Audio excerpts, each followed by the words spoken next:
Resistance, insulation resistance, ठीक है। Okay, अब इंसुलेशन रेजिस्टेंस होता क्या है पहले वो समझते हैं। तो देखो, हमें पता है कि हम बिना इंसुलेशन के केबल नहीं बना सकते। क्यों नहीं बना सकते? क्योंकि हमें उस करंट को अर्थ में जाने से रोकना है। तो ये अर्थ में जाने से रोकने का काम कौन करेगा? इंसुलेशन करेगा, ठीक। तो अब अगर एक हमने लिया हुआ है, मान लो यहाँ पे अगर मैं इसकी बात करूँ तो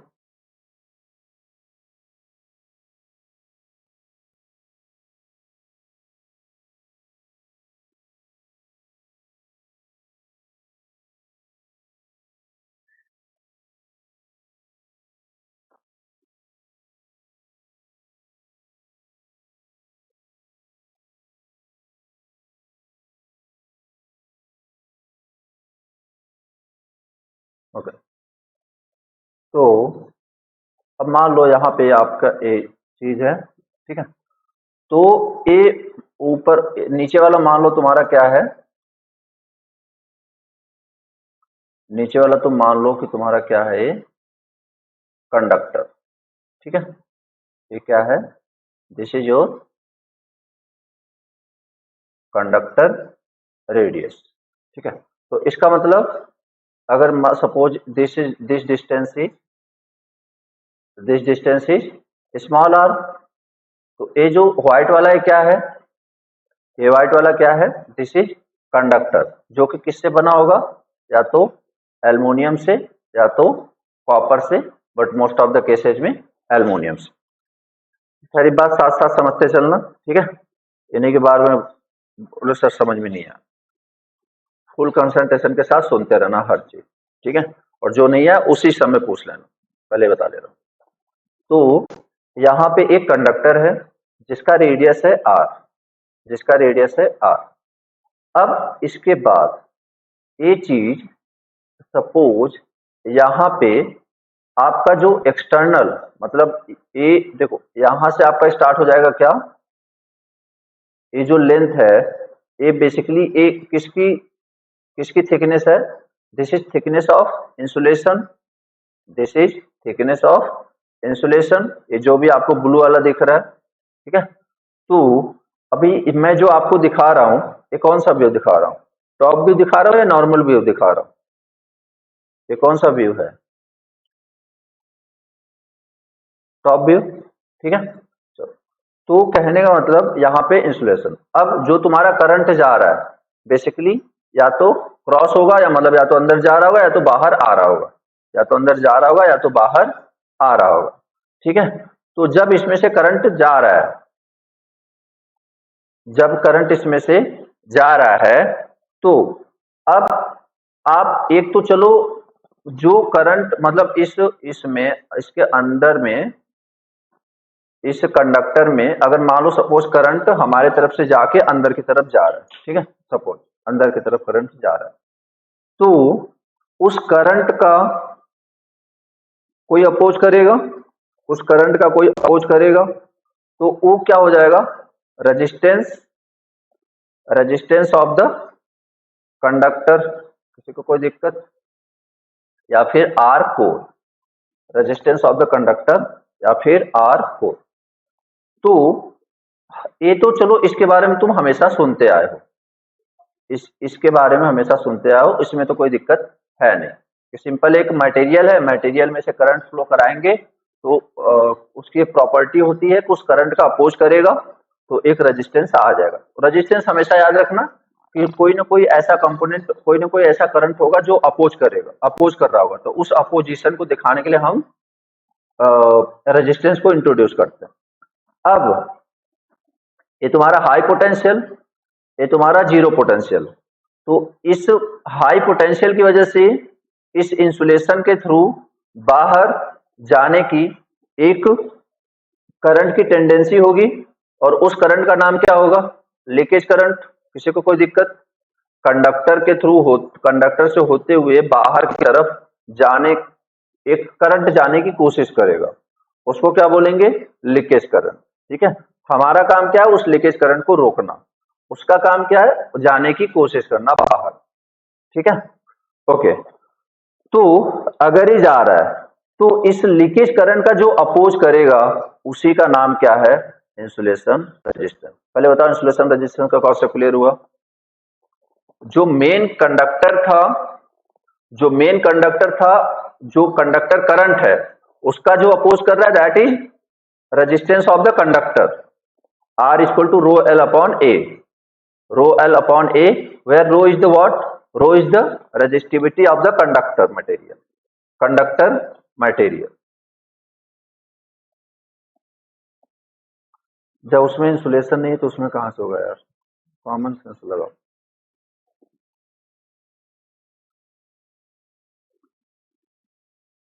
अब यहां पे R equal to rho L upon A, अब ए तो मान लो कंडक्टर की बात होगी, और मतलब यहाँ पे दोनों रेजिस्टेंस तुम्हें समझ में आ जाना चाहिए। पहला, एक तो कौन सा रेजिस्टेंस, जो कि आपका यहां से इधर से जा रहा है, this is your conductor, and एक आपका ए वाला है जिसको हम क्या बोल रहे हैं, दिस इज योर इंसुलेशन। ठीक है, ये अब मैंने दोनों व्यू दिखा दिए। तो कहने का मतलब जो इस डायरेक्शन में करंट जाने की कोशिश कर रहा है तो उसका अपोज कौन करेगा, फर्स्ट या सेकंड। इस डायरेक्शन में जो करंट जाने की कोशिश कर रहा है उसका अपोज कौन सा रेजिस्टेंस करेगा, फर्स्ट या सेकंड,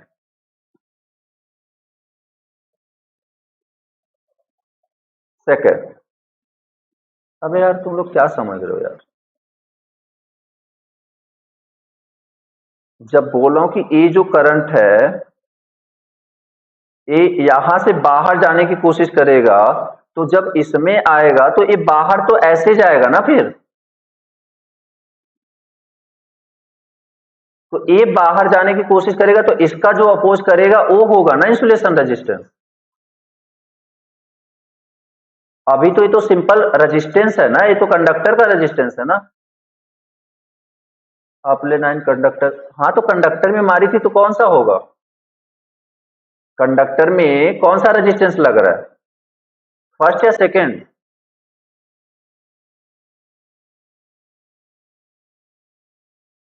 तो फर्स्ट क्यों बोलो फिर,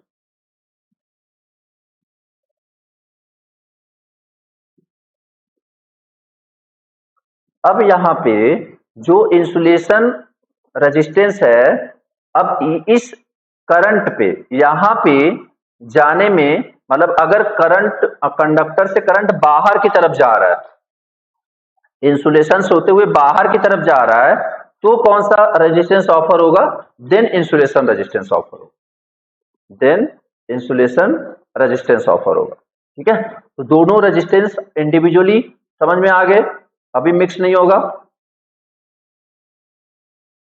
आगे बढ़े, दो करंट, एक मेन करंट और एक लीकेज करंट, उसके करस्पॉन्डिंग दो रेजिस्टेंस, एक कंडक्टर रेजिस्टेंस और एक इंसुलेशन रेजिस्टेंस। ठीक है, ओके। इसको थोड़ा सा और डेप्थ में समझते हैं। सपोज ए आपका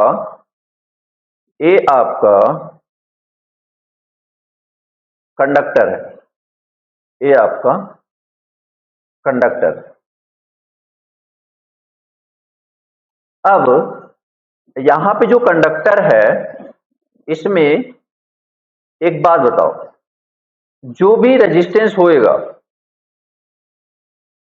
किसमें जुड़ेगा, ये जितना ज्यादा लेंथ उतना ज्यादा रेजिस्टेंस, यस या नो, जितना ज्यादा लेंथ उतना ज्यादा रेजिस्टेंस। तो अब पहले मुझे ये बता दो कौन सी रेजिस्टेंस की बात कर रहा हूं मैं, इंसुलेशन या कंडक्टर, इंसुलेशन या कंडक्टर, कंडक्टर। मैं फिर से बोल रहा हूं, आज बहुत ध्यान से सुनना, ठीक है, मैं दोबारा बोलने के मूड में, दोबारा समझाने के मूड में नहीं, ठीक है, अगर स्किप हो जाएगा तो हो जाएगा, इसलिए पहले ही बता दे रहा हूं, फुल्ली फोकस होकर सुनना। अब यहां पे जो आपका एक रेजिस्टेंस और है, यहां पे एक रेजिस्टेंस यहां पे और है। अब ये जो रेजिस्टेंस है, ये कौन सा रेजिस्टेंस है? Insulation resistance. और ये इंसुलेशन रेजिस्टेंस आपको किस में दिख रहा है? सीरीज में, पैरेलल में? ये इंसुलेशन रेजिस्टेंस किस में दिख रहा है? पैरेलल में दिख रहा है। तो अब चलो, इस यहां तक किसी को कोई दिक्कत? ये पैरेलल में क्यों दिख रहा है? क्योंकि जैसे जैसे आप लेंथ देखो, करंट तो नीचे आने की कोशिश करेगा ना। देखो पैरेलल में क्यों दिख रहा है वो समझो जरा।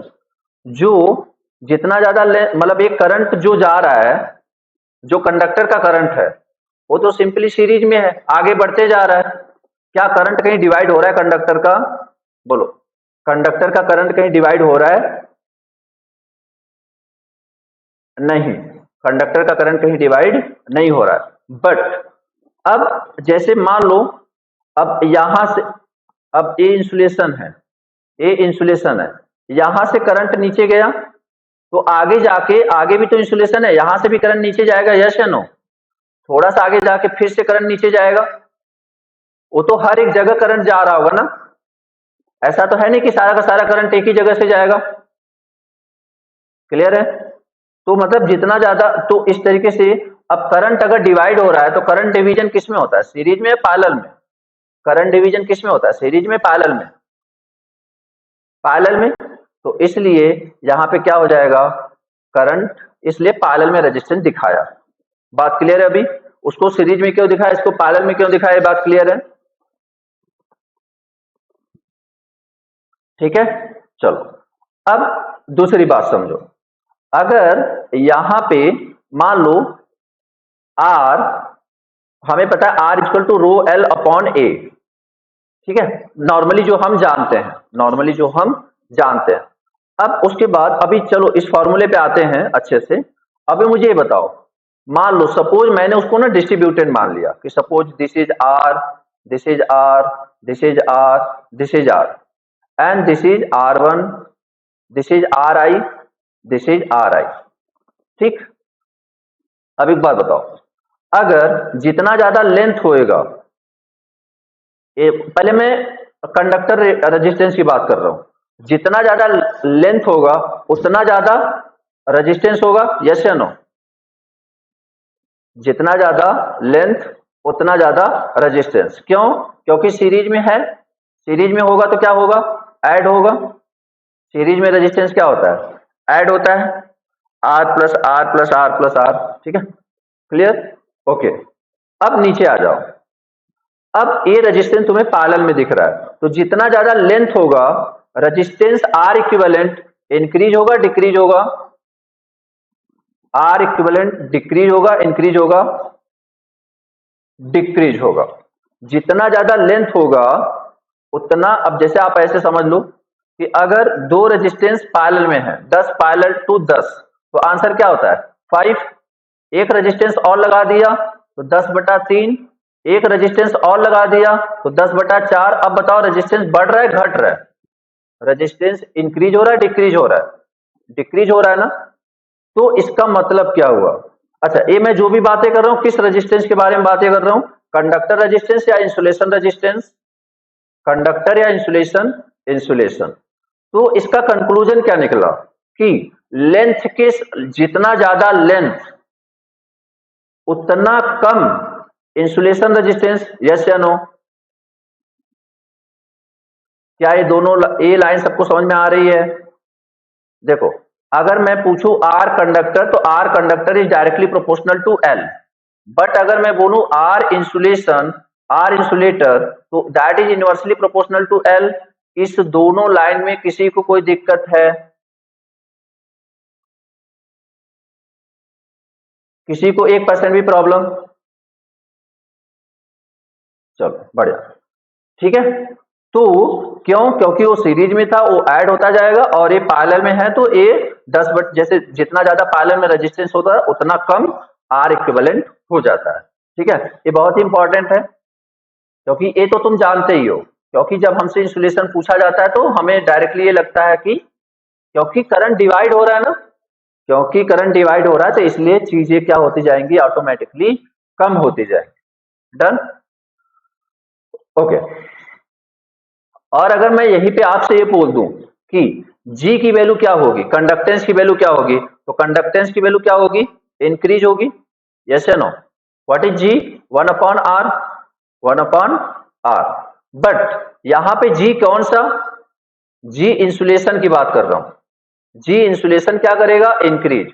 बट अगर G कंडक्टर की बात करेंगे तो दैट विल डिक्रीज। तो कोई भी टाइप का कंफ्यूजन मत रखना। होगी बात यहां तक क्लियर? आगे बढ़े, नोट कर लो करना हो तो।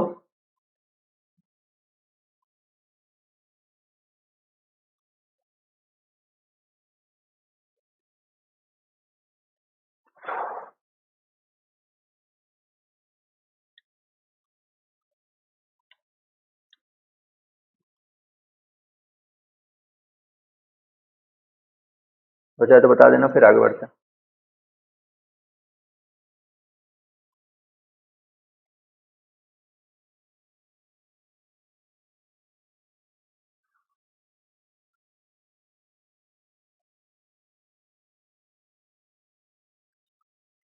ओके,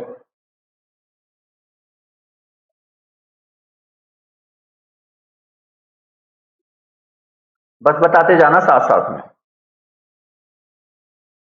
कितने रेजिस्टेंस पढ़े अभी, कितने रेजिस्टेंस पढ़े? दो, आर कंडक्टर और आर इंसुलेटर। ओके, सबसे पहला point, what is R conductor? Rho L upon A. What is rho? Rho is the resistivity of the conductor, rho is the resistivity of the conductor. इसका बताओ, are insulator अभी जो derivation करा है इसका बताओ क्या आया था। Rho of insulator divide by क्या था, बोलो, 2 pi L divide by 2 pi L into L N R by R. किसी को कोई दिक्कत? मैं फिर से बोल रहा हूं, आपको सिर्फ एक एक्सप्रेशन याद हो रखना है। डेरिवेशन तो अगर समझ में आ गए तो बहुत अच्छी बात है, नहीं समझ में आया तो देखो, जिसको समझ में आया उसको भी रटना है, जिसको नहीं समझ में आया उसको भी रटना है, क्योंकि एग्जाम में इतना टाइम है नहीं कि आपकी डेरिवेशन करो। क्लियर मेरी बात? ठीक है, ओके। दूसरा पॉइंट, अब इसके बाद दूसरे पॉइंट क्या देख पा रहे हो, R conductor is directly proportional to L and R insulator is inversely proportional to L. तीसरा पॉइंट, दूसरा पॉइंट, ठीक है। नेक्स्ट पॉइंट, थर्ड पॉइंट क्या है? थर्ड पॉइंट क्या है? थर्ड पॉइंट ये है कि अगर आप टेम्परेचर बढ़ाते हो तो आर का कंडक्टर क्या होएगा, आर कंडक्टर क्या होगा, इंक्रीज या डिक्रीज? It will increase. क्यों? क्योंकि कंडक्टर किसका बना होता है, मेटल का, और मेटल का जो टेम्परेचर कॉफिशिएंट होता है वो क्या होता है, पॉजिटिव। तो अल्फा की वैल्यू क्या होती है, पॉजिटिव। तो यहां पे टेम्परेचर बढ़ाएंगे तो रेजिस्टेंस क्या करेगा, बढ़ेगा। But if we are talking about the insulator, तो यहां पे टेम्परेचर बढ़ाओगे तो जो आपका आर इंसुलेटर होएगा वो क्या होएगा, डिक्रीज करेगा। क्यों? क्योंकि यहां पे जो अल्फा होता है दैट इज नेगेटिव।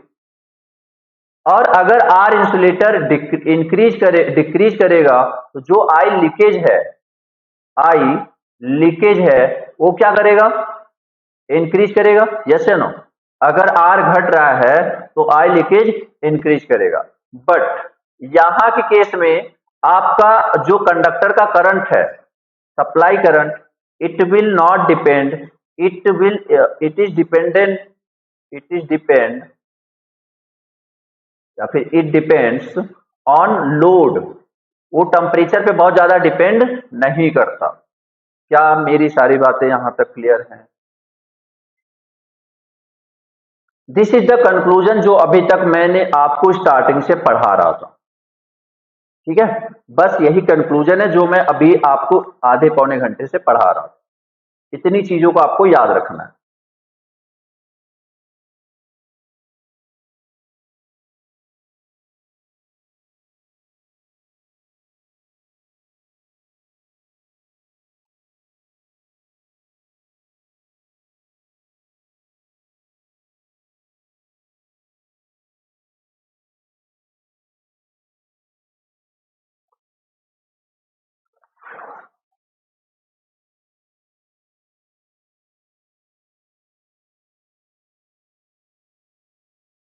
हाँ, यही है। एक एक स्लाइड ये है, इसके बाद एक स्लाइड आगे है।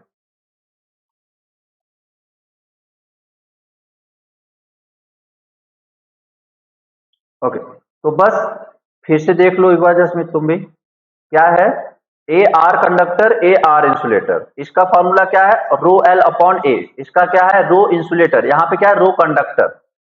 Rho insulator upon 2 pi L L N R by R, as it is याद कर लेना। बस यहाँ पे ध्यान देना है कि R insulator inversely proportional to L, यहाँ पे directly proportional to L. Metal का टेम्परेचर कॉफिशिएंट पॉजिटिव होता है, तो टेम्परेचर बढ़ाएंगे तो resistance of the conductor increase होगा। इंसुलेटर का टेम्परेचर कॉफिशिएंट निगेटिव होता है, तो आर इंसुलेट अगर टेम्परेचर बढ़ाएंगे तो आर घटेगा, और आर घटेगा तो करंट बढ़ेगा। तो हमें टेम्परेचर से प्रॉब्लम है। क्लियर होगी बात? आगे बढ़े। चलो, अब इसके बाद जो अगला टॉपिक है आपका, वो क्या है? तो मैं फिर से बोल रहा हूं, अभी तक जितना भी पढ़ाया उसमें सिर्फ और सिर्फ आपको एक पेज, मतलब बाकी की अंडरस्टैंडिंग के लिए है, और एग्जाम के पॉइंट ऑफ व्यू से सिर्फ एक पेज इंपॉर्टेंट है। ठीक है, ओके। अब next, electrostatic distribution in cable.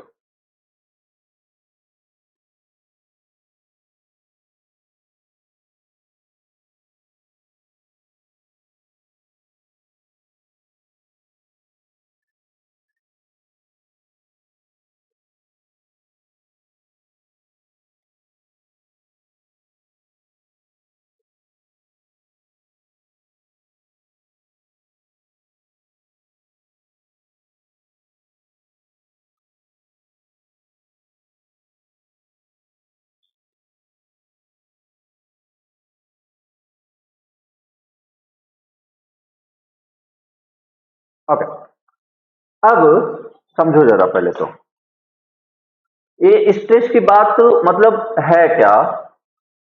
Electrostatic distribution, stress distribution होता क्या है? तो एक बात बताओ, क्या इलेक्ट्रिक फील्ड हर एक कंडक्टर में सबसे ज्यादा कहां पे होगी? पहले तो मुझे बताओ। देखो, मैं तीन चीजें पूछता हूं, एक मिनट।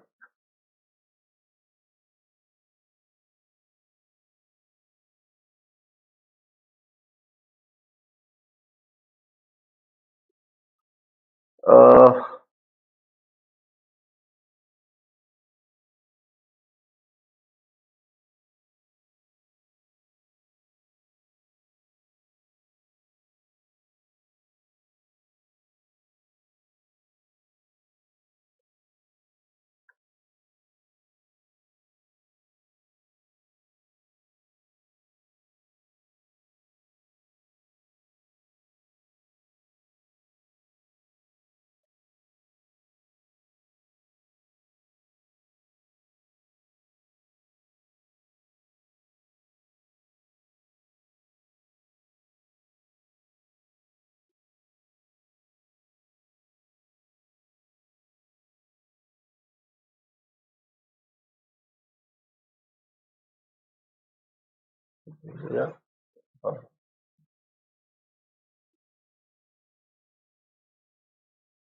ओके, तो यहाँ पे ये आपका कंडक्टर। अब मैं आपसे तीन क्वेश्चन, तीन जगह पूछता हूं। ठीक है, point one,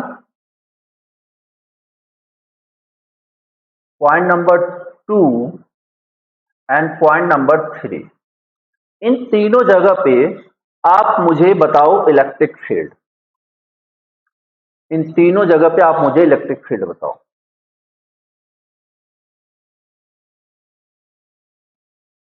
first,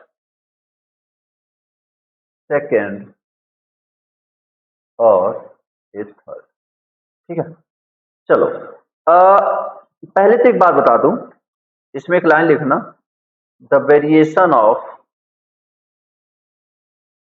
fully focus होके सुनना, the variation of electric field, the variation of electric field versus distance, distance is called as electrostatic stress,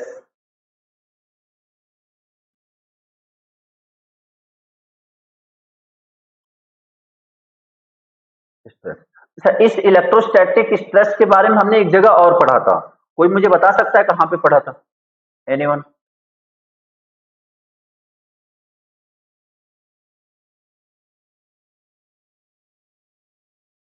बोलो। इलेक्ट्रोस्टैटिक स्ट्रेस के बारे में कहीं और पढ़ा था।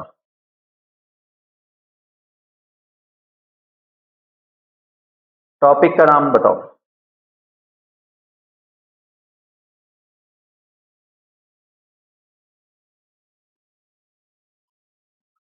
तुम लोग एग्जाम तक कैसे, वेरी गुड।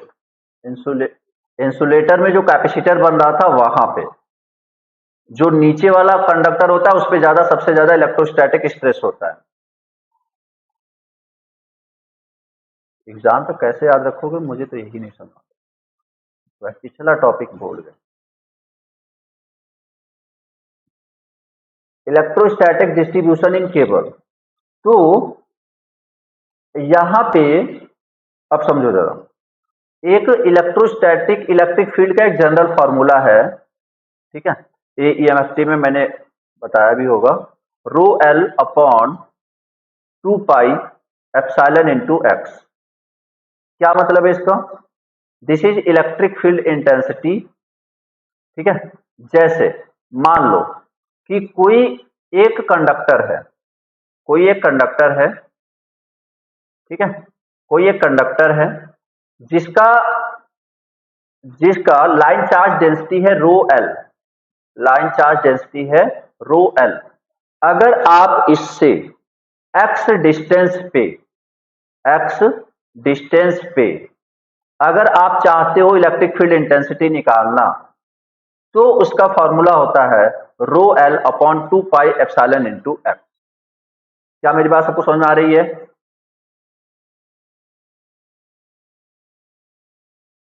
डजंट मैटर पढ़ा है नहीं पढ़ा है, याद करना है तुम्हें। एक कंडक्टर है, तो किसका डेरिवेशन तो मैंने वैसे भी नहीं बताना तुम्हें। एक कंडक्टर है, उस कंडक्टर से x सेंटीमीटर दूर कोई पॉइंट है P, तो इस P पॉइंट पे इस पूरे कंडक्टर की वजह से कितना इलेक्ट्रिक फील्ड इंटेंसिटी होगा? E is equal to rho L upon 2 pi epsilon into x, and this is the application of Gauss law, ठीक है, this is the application of Gauss law. खैर, तो ये फॉर्मूला समझ में आ गया सबको? अगर एक कंडक्टर है उसमें चार्ज करंट डेंसिटी है रो एल, करंट डेंसिटी है रो एल, तो उससे एक्स डिस्टेंस पे पी पॉइंट है, तो उस पी पॉइंट पे इलेक्ट्रिक फील्ड इंटेंसिटी क्या होगा? रो L upon 2 pi epsilon into x, ठीक है, ओके। तो मतलब this is what, this is formula for electric field intensity, ठीक है। अब जो आपका कंडक्टर कहां पे है, अब इधर आ जाओ, आपका कंडक्टर ए है, ठीक है। अब आप एक बात बताओ, यहां से आप क्या देख पा रहे हो? डिस्टेंस बढ़ने के साथ electric field intensity will increase और decrease? As distance will increase, किसी कंडक्टर से जब आप दूर जाओगे तो इलेक्ट्रिक फील्ड इंटेंसिटी क्या होगी? डिक्रीज होगी। डिक्रीज होएगी, यहां से भी देख पा रहे हो। ठीक है, चलो अब ये तो इसका मतलब ये हो गया। तो अब आप बताओ मुझे कि अगर मैं तुमसे पूछूं कि electric field intensity at point 1 क्या होगा, तो यहां से यहां तक का डिस्टेंस कितना है, आर, यस या नो। यहां से यहां तक का डिस्टेंस आर, और एक वजना स्मॉल आर, मतलब कैपिटल आर और स्मॉल आर। तो E1 की वैल्यू क्या हो जाएगी, बोलो जल्दी जल्दी।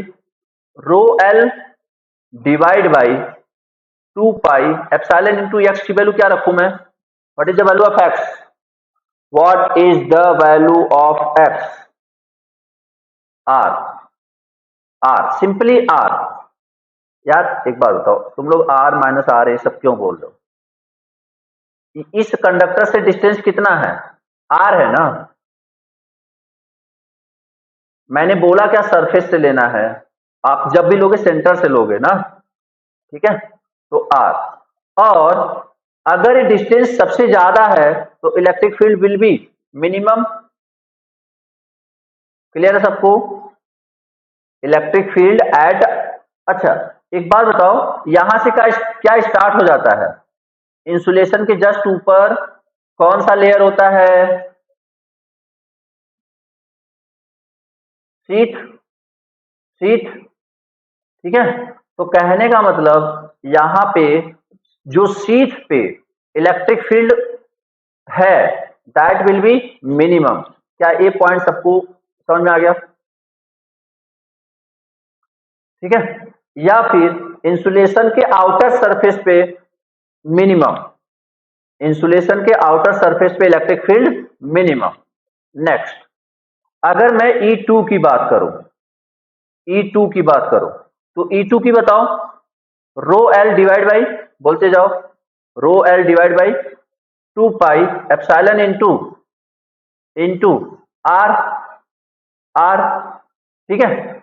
अब एक बात बताओ, अगर मेरी बात सोच समझ के तब आंसर देना कि ये जो इलेक्ट्रिक फील्ड इंटेंसिटी होगा क्या यहां पे मिनिमम होगा या फिर थर्ड पॉइंट, मतलब अंदर आने पे, कंडक्टर के अंदर आने पे मिनिमम होगा। मैंने 3 पॉइंट दिखाए हैं, याद रखना, मतलब 3 पॉइंट दिखाए हैं। चलो अभी इसको थोड़ी देर के लिए छोड़ देते हैं, मिनिमम मैक्सिमम का कॉन्सेप्ट अभी थोड़ी देर के लिए छोड़ देते हैं। अब ध्यान देखते हैं थर्ड पे, अभी हम ध्यान देते हैं थर्ड पे, ठीक है। थर्ड पे एक बात बताओ, जे इक्वल टू क्या होता है, sigma into E, J equal to क्या होता है, sigma into E, E equal to क्या होता है, जे बाई सिग्मा। अगर एक आइडियल कंडक्टर है, अगर एक आइडियल कंडक्टर है तो उसका उसका सिग्मा क्या होता है, उसकी कंडक्टिविटी क्या होती है, उसकी कंडक्टिविटी क्या होती है, इनफाइनाइट, इनफाइनाइट। तो इसका मतलब क्या हुआ, इलेक्ट्रिक फील्ड क्या हो जाएगा, जीरो, इलेक्ट्रिक फील्ड क्या हो जाएगा, जीरो। इसका मतलब क्या हुआ, कोई भी करंट कैरिंग कंडक्टर के अंदर इलेक्ट्रिक फील्ड इंटेंसिटी हमेशा क्या होता है, जीरो। मेरी बात समझ में आई, किसी भी करंट कैरिंग कंडक्टर के अंदर इलेक्ट्रिक फील्ड इंटेंसिटी क्या होती है, जीरो, ठीक है। मतलब जो स्टार्ट होगा कहां से होगा, सरफेस से होगा, कहां से स्टार्ट होगा, सरफेस से होगा। तो इसका मतलब मैक्सिमम पॉइंट कौन सा हो जाएगा, ये 2 वाला, यस या नो, मैक्सिमम पॉइंट कौन सा हो जाएगा, 2 वाला। तो दिस इज व्हाट मैक्सिमम। अभी बताओ यहां तक किसी को कोई डाउट, यहां तक किसी को कोई डाउट,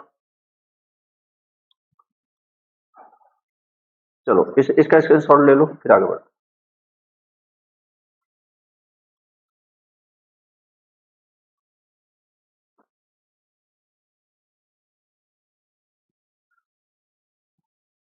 अच्छा, अब सर जे वाला बताना, ओके। देखो जे इक्वल टू सिग्मा, ये आपने पढ़ा हुआ है, नेटवर्क में भी पढ़ाया हुआ था,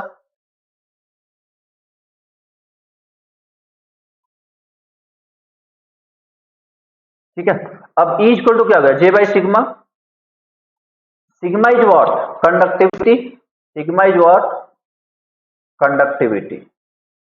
अब एक बात बताओ, अगर कंडक्टिविटी फॉर एनी कंडक्टर, मान लो अभी हम आइडियल कंडक्टर की बात कर रहे हैं, तो for ideal conductor what is the conductivity?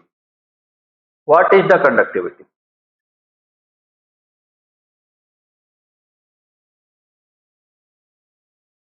Sukhjinder,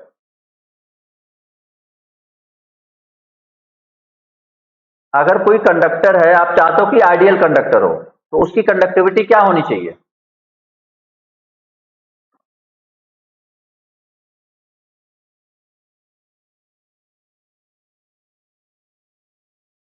आवाज नहीं जा रहा है, आप लोग को आवाज सुनाई नहीं दे रहा। इनफाइनाइट, ठीक है, ओके। तो इनफाइनाइट, अगर जे अपॉन इनफाइनाइट होगा तो क्या हो जाएगा? जीरो। समथिंग अपॉन इनफाइनाइट तो क्या हो जाएगा? जीरो। तो इसलिए इलेक्ट्रिक फील्ड इंटेंसिटी क्या हो जाएगा? जीरो। क्लियर? अब क्या ये हर जगह होगा? तो नहीं, हम सिर्फ किसकी बात कर रहे हैं? कंडक्टर के अंदर, कंडक्टर के अंदर, ठीक है, ओके। अब यहां पे अच्छा एक बात और याद रखना, ये मैं कंडक्टर की बात कर रहा हूं, अगर मैं सिलेंडर की बात करता ना, एक ऐसे स्फीयर की बात करता, वहां पे कॉन्सेप्ट नहीं होगा, याद रखना, वहां पे होता है E directly proportional to R, और बाहर के लिए होता है, शायद तुम्हें अगर मैंने जो पढ़ाया था तो तुम्हें याद भी होगा कि ग्राफ कुछ ऐसा बनता है, याद है किसी को? Electric field intensity in a sphere, in a sphere, तो यहां पे डायरेक्टली प्रोपोर्शनल टू आर होता है, यहां पे इनवर्सली प्रोपोर्शनल टू 1/r होता है। तो दिस इज स्फीयर, बट मैं सिंपली किसकी बात कर रहा हूं? कंडक्टर की बात कर रहा हूं, तो दोनों में डिफरेंस समझना, ठीक है। खैर, तो अभी के लिए यही समझो, तो इलेक्ट्रिक फील्ड इंटेंसिटी क्या है यहाँ पे? जीरो। ओके, अंदर, तो मतलब मैक्सिमम कहां पे हुआ? मैक्सिमम कहां पे हुआ? इस दूसरे पॉइंट पे मैक्सिमम हुआ, इस दूसरे पॉइंट पे मैक्सिमम हुआ, ठीक है। और जैसे जैसे बाहर जाएंगे electric field intensity will decrease, electric field intensity will decrease, ठीक, ओके। अब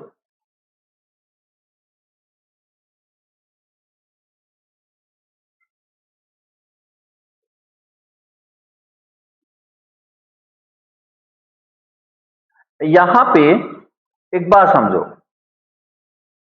जो भी फेज आएगा, भी फेज, ठीक है, अभी डेरिवेशन यहां पे स्किप कर रहा हूं, भी फेज, भी फेज मतलब जो आपका सप्लाई वोल्टेज है, that will equal to rho L upon 2 pi epsilon L N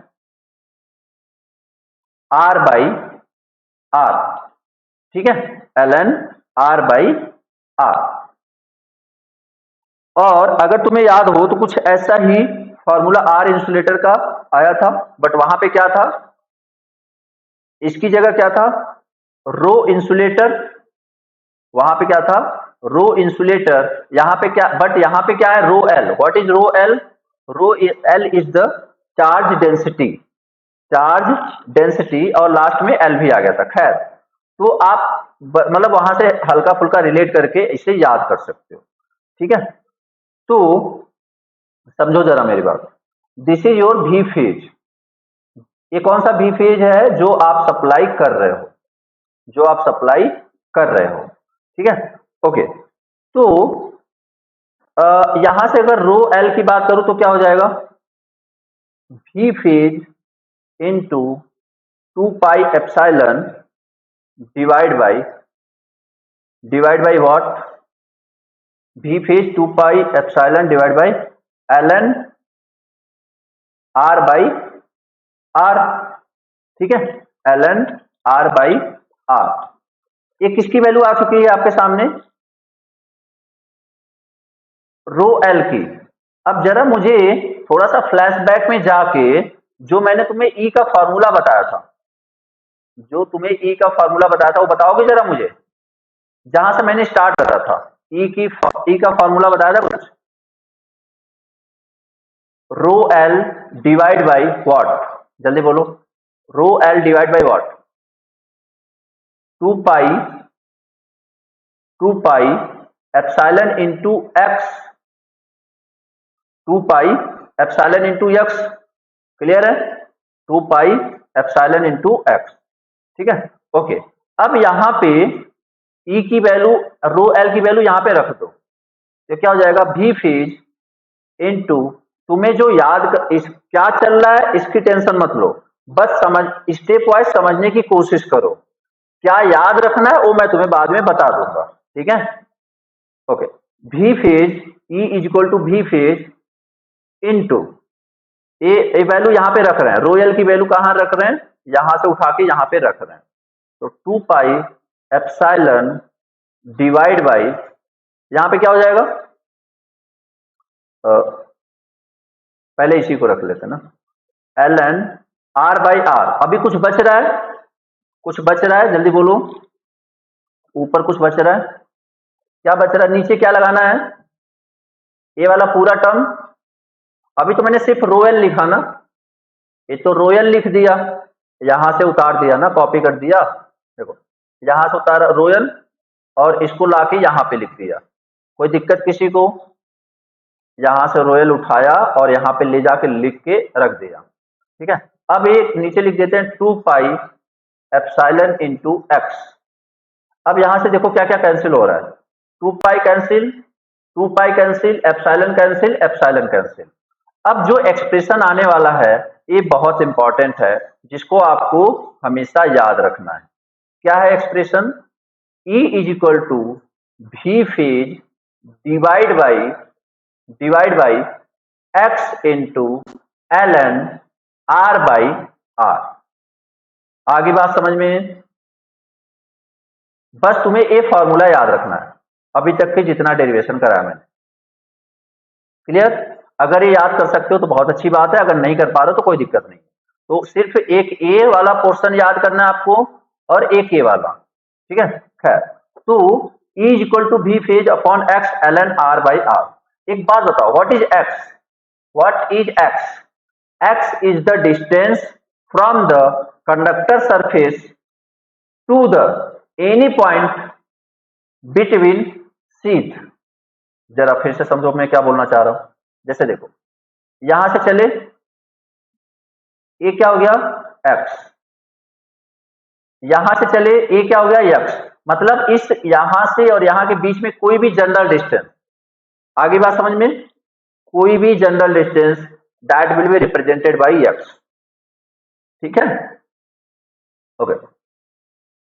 तो आपको ये चीज याद रखनी है। अब ये क्या आ गया, E इज इक्वल टू भी phase upon x L N R by are. तो देखो फिर से एक बार बताता हूं, जो E की वैल्यू पहले लिखी थी क्या लिखी थी, rho L upon 2 pi epsilon into x, जो दूसरी बार डेराइव करी वो क्या था, E इज इक्वल टू भी phase divide by x into L N R by R, x into L N R by R. ये दोनों किसके फॉर्मूले हैं, इलेक्ट्रिक फील्ड इंटेंसिटी के, यस या नो, दोनों किसके फॉर्मूले हैं, इलेक्ट्रिक फील्ड इंटेंसिटी के। बट अगर मैं पूछूं कि केबल में हम कौन सा यूज करेंगे, केबल में कौन सा यूज करेंगे, व्हाट इज द आंसर, जल्दी बोलो, केबल में आप कौन सा यूज करोगे, सेकेंड वन, क्यों, क्योंकि यहां पे हमारे पास फेज वोल्टेज के टर्म्स में दिया हुआ है, आगे बात क्लियर होगी, बात क्लियर, और radius capital R small r सारा कुछ है, तो दिस इज जनरल एक्सप्रेशन, इसकी हेल्प से हमने इसको अचीव किया, फर्स्ट की हेल्प से सेकंड को अचीव किया, ठीक है। तो कहने का मतलब यहां पे E इक्वल टू भी phase upon x L N R by r, done, okay.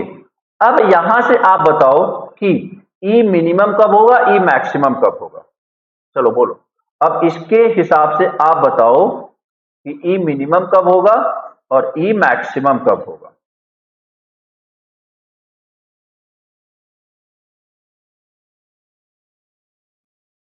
E maximum और ई मिनिमम, आप बताओ कब था ई मैक्सिमम। ई मैक्सिमम कब था, ई मैक्सिमम कब था, जब एक्स की वैल्यू क्या हो जाएगी, एक्स की वैल्यू क्या हो जाएगी, एक्स की वैल्यू क्या हो जाएगी। अरे भाई बोलो ना, आर और आर बोलो ना, क्या कर रहे हो तुम लोग। मैक्सिमम कब होगा, एक्स की वैल्यू क्या रखनी है, small r into L N R by r. Minimum कब हो जाएगा, जब हम क्या रखेंगे, एक्स की value capital R l N R by are. आगे बात समझ में सबको। यार इसके पहले जो किया था वो तो नॉर्मल टर्म में किया था ना, अभी तो केबल के टर्म्स में अब बातें चालू, केबल के टर्म्स में अब बातें होना चालू हुई हैं, क्योंकि पहले वाले टर्म्स में R capital R small r नहीं था। आ रही बात समझ में, पहले वाले एक्सप्रेशन में कैपिटल आर का टर्म्स नहीं आ रहा था, तो अभी स्टार्ट हुआ है केबल का जो मेन फंक्शन है। तो मैक्सिमम वैल्यू कब है, V phase upon R l N R by r. Minimum कब है, R l N R by r. अगर मैं यहीं पे आपसे बोल दूं कि what is the ratio of maximum upon minimum, तो क्या बोलोगे, capital R by small r. Exam में बहुत बार पूछा गया है, capital R by small r, देख सकते हो, देख लो ना यार। जब मैक्सिमम करेंगे तो नीचे आर आएगा, और डिवाइड बाई जब एकदम से करेंगे तो ए एकदम से ऊपर चला जाएगा। इतना तो कैलकुलेशन कर सकते हो ना। अरे यार सॉरी, रुको रुको, यहाँ पे ऊपर लिखना बोलो, क्या है ये, जी फेज ए तुम्हारा ई मिनिमम। अभी क्लियर है, ठीक है।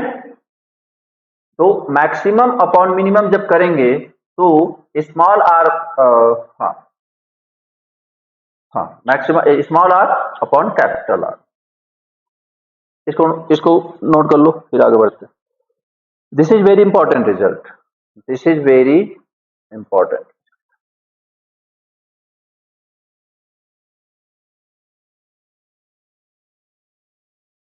आर बाई आर आएगा आपके हिसाब से,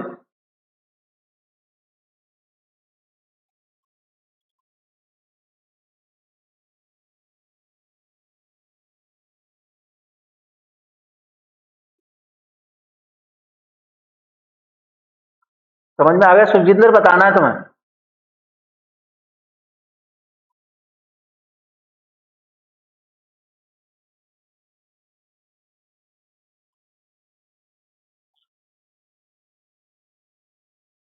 चलो, तो ए आपका यहां तक डन। ओके, आगे बढ़ते हैं, आगे बढ़ते हैं। ओके, अब कंडीशन क्या हो चुकी है कि, कंडीशन क्या हो चुकी है कि हमें मिनिमम स्ट्रेस पता है जो कि शीथ पे है, और मैक्सिमम स्ट्रेस पता है जो कि कंडक्टर सरफेस पे है, जो कि कंडक्टर के सरफेस पे है। इस लाइन में किसी को कोई दिक्कत, maximum electric field on the conductor surface, minimum electric field on the insulation outer surface या शीथ सरफेस, ठीक है। ओके, अब हमें क्या करना है, हमें, हम पहले अगला टॉपिक लिखो फिर बात करते हैं। अगला टॉपिक लिखो, condition for minimising, condition for minimising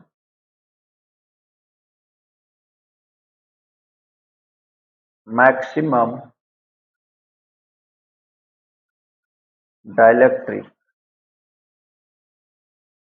stress, condition for minimising maximum dielectric, ठीक है, ओके। या फिर ये आपको और कैसे आ सकता है कि या फिर ऐसे हो सकता है कि minimising, condition for minimising maximum dielectric stress, या फिर condition for minimising E maximum, condition for minimising E maximum, या फिर और क्या बोल सकते हैं, condition for most economical radius, condition for most economical radius. सारी एक ही बातें हैं, समझो जरा। अब तुम्हारा स्ट्रेस कहां पे ज्यादा हो रहा है, जैसे तुम्हें अगर याद हो तो कैपेसिटर जब इंसुलेटर पढ़ा था तो वहां पे भी यही सीन हुआ था कि नीचे वाले पे स्ट्रेस ज्यादा हो गया था तो हमारी इफिशियंसी क्या हो जा रही थी, कम हो जा रही थी, यस या नो। जब नीचे वाले पे स्ट्रेस ज्यादा हो रहा था तो इफिशियंसी कम हो जा रही थी।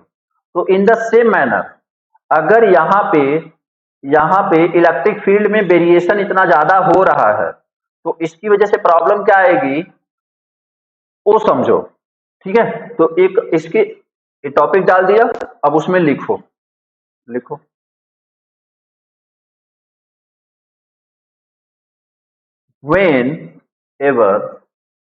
whenever the electric field,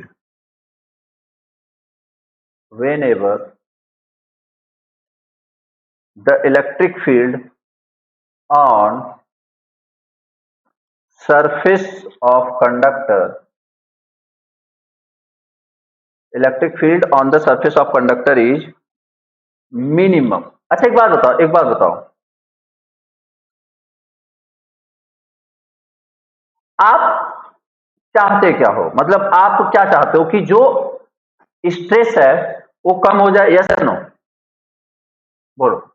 जो आप यही चाहते हो ना, जो स्ट्रेस है कम हो जाए। स्ट्रेस कहां पे मैक्सिमम है, स्ट्रेस मैक्सिमम कहां पे है, कंडक्टर सरफेस पे, कंडक्टर सरफेस पे, ठीक है।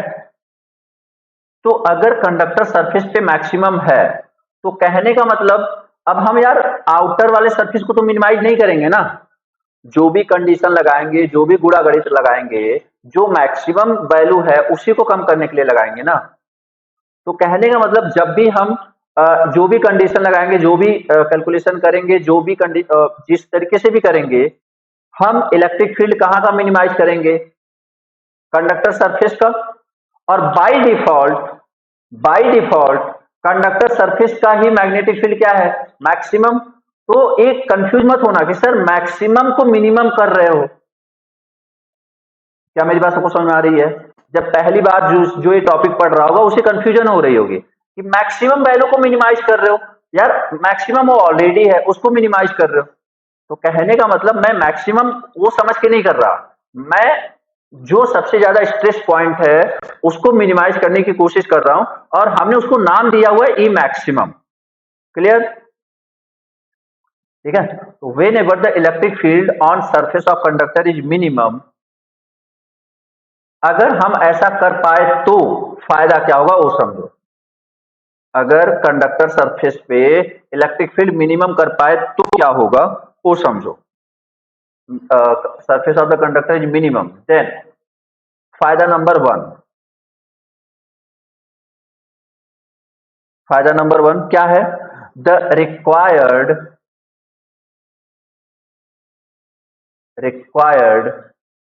डाइलेक्ट्रिक strength of material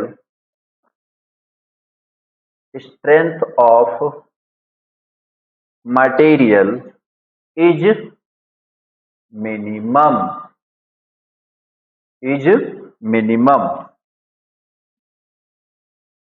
यार एक बात बताओ, डाइलेक्ट्रिक किस पे डिपेंड करता है, कितना ज्यादा उस पर स्ट्रेस पड़ रहा है, यस या नो। जितना ज्यादा स्ट्रेस पड़ रहा है उतना ज्यादा डाइलेक्ट्रिक स्ट्रेंथ का मटेरियल लेना पड़ेगा। अगर हमने इलेक्ट्रिक फील्ड को ही मिनिमाइज कर दिया तो जो तुम्हारा डाइलेक्ट्रिक स्ट्रेंथ है उसे भी कम कर लेंगे। ठीक है, तो अगर required dielectric strength of material minimum, तो इस तरीके से क्या करेंगे, अपन कॉस्ट रिड्यूस कर सकते हैं, minimum strength of material is minimum and hence cost is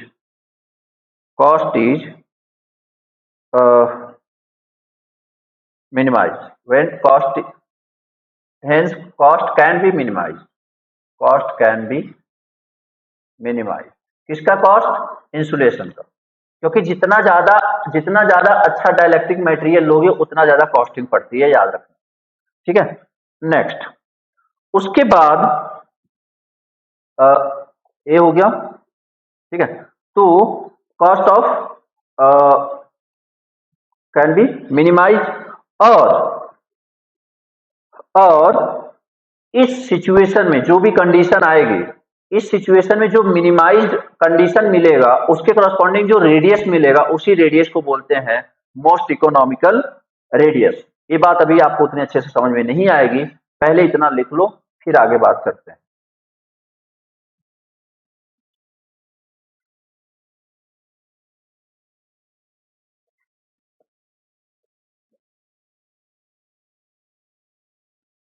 आगे बढ़े,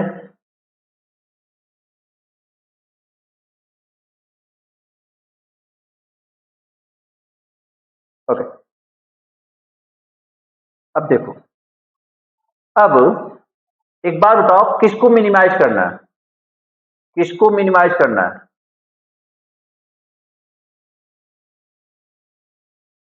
कौन से एक्सप्रेशन को मिनिमाइज करना है,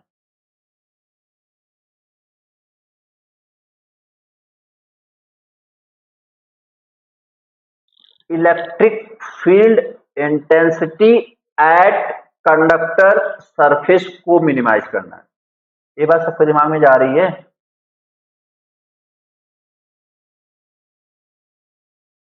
तो we have to minimise E maximum. What is the value of E maximum, V phase divide by, यहां पे क्या है जल्दी बोलो, यहां पे क्या है भाई, ई मैक्सिमम है तो एक्स क्यों लगा रहे हो यार, ई मैक्सिमम है ना तो एक्स लगाने की क्या जरूरत है, आर ना, R l N R by r, clear है सबको, यही था ई मैक्सिमम। और इसी को क्या करना है, मिनिमाइज करना है, इसी को क्या करना है, मिनिमाइज करना है। मिनिमाइज करने का, आगे देखो, ई मैक्सिमम को क्या करना है, ई मैक्सिमम मिनिमम कब होगा, इफ ये जो डिनोमिनेटर पार्ट है ये क्या होना चाहिए, बोलो, डिनोमिनेटर क्या होना चाहिए, मैक्सिमम। ये बात सबको समझ में आ रही है, क्या सिंपल सी बात है, अगर इसकी वैल्यू मिनिमम चाहिए तो तुम्हें इसकी वैल्यू मैक्सिमम करनी पड़ेगी, सिंपल। ठीक है, ओके। तो अगर डिनोमिनेटर तुम मैक्सिमम चाहते हो, मतलब डिनोमिनेटर में है क्या, R l N R by r की वैल्यू आपको क्या करनी है, max should be maximum, should be maximum, clear, okay. अब मैक्सिमम करने का फंडा क्या होता है, डिफरेंशिएट कर दो, डिफरेंशिएट कर दो, R l N R by are, और उसको किसके बराबर कर दो, जीरो के बराबर कर दो। ठीक है, अब मैं यहां पे तुम्हें डिफरेंशिएशन नहीं बताने वाला हूं, मैं पहले बता दूं। ठीक है, तो यहां पे इसको डिफरेंशिएशन करके जीरो करना है। अब इसकी वैल्यू, अब इसकी वैल्यू क्या हो जाएगी, डिफरेंशिएशन अगर करे तो इसको पहले टर्म्स लेंगे, क्या है,